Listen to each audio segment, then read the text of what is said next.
Welcome back everybody, hope you're doing well at home, staying safe from everything out there and catching up with your family.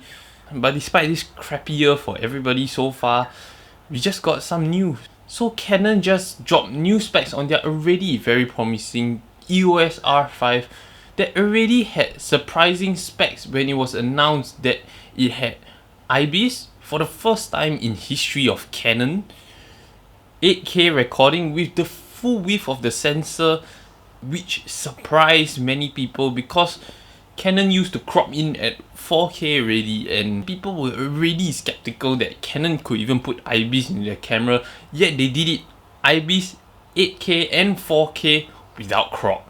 So Canon announced that this camera would have IBIS, which would pair really well with all their image stabilized lens, which means you can use their 28-70 f2 and their 50 f1.2 whatsoever.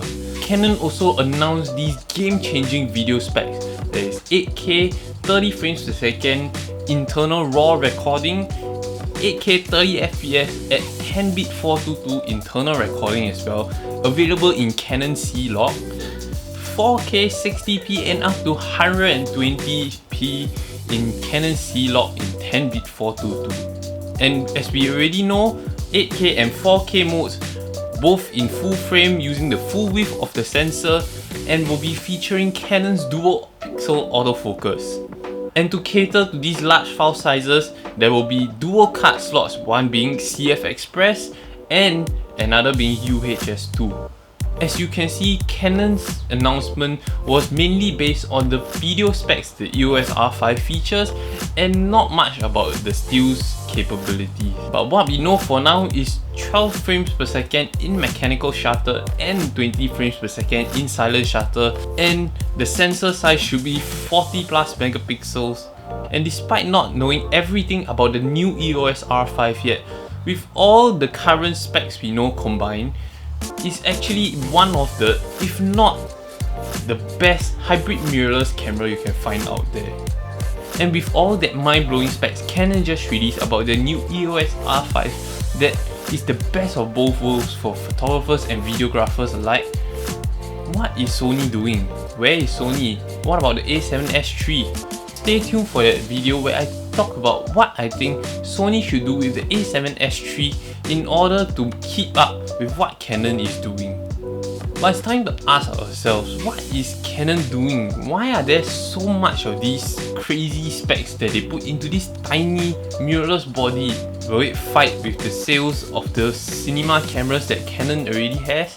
Why is Canon cramming so much of these specs that should be in cinema cameras in this tiny mirrorless camera? This changes many things, as that means not everyone who is a filmmaker necessarily has to get that $10,000-$20,000 cinema camera anymore, as this tiny mirrorless camera has the specs to compare with a cinema camera.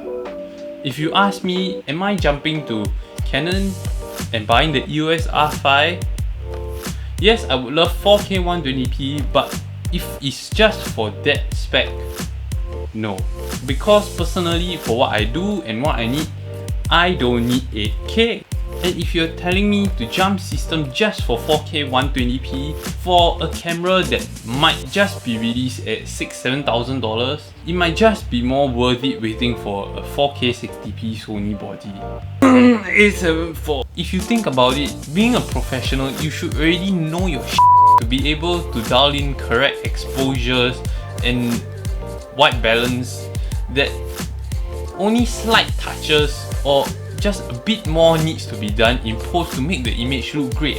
If you're really going to depend on these huge file sizes to recover lost data, maybe in your highlights or shadows, and do heavy color correcting, then what are you doing? As a Sony shooter myself, I've seen many brilliant works, even better than mine, done with an a7S II, a Sony a7 III, and Sony a7R III, even though it's recording in 8-bit 420 internally or 8-bit 422 on an external recorder, which means, like I said, as long as you know your you know what settings to dial in, you know what your camera can handle, and you know what to do in post, you know how to color correct your footage and all that, bigger file sizes just means that you need extra storage space and faster memory cards, which CF Express is actually quite expensive to buy per piece. But with all these mind-blowing specs that Canon just confirmed, what will Canon hold back? Because there is no such thing as a perfect camera out there. Could it be there's a recording limit in 8K and in 4K? Like on the current A7 III, A7R III, Sony has 30-minute record limits, or to be more specific, 29, 59.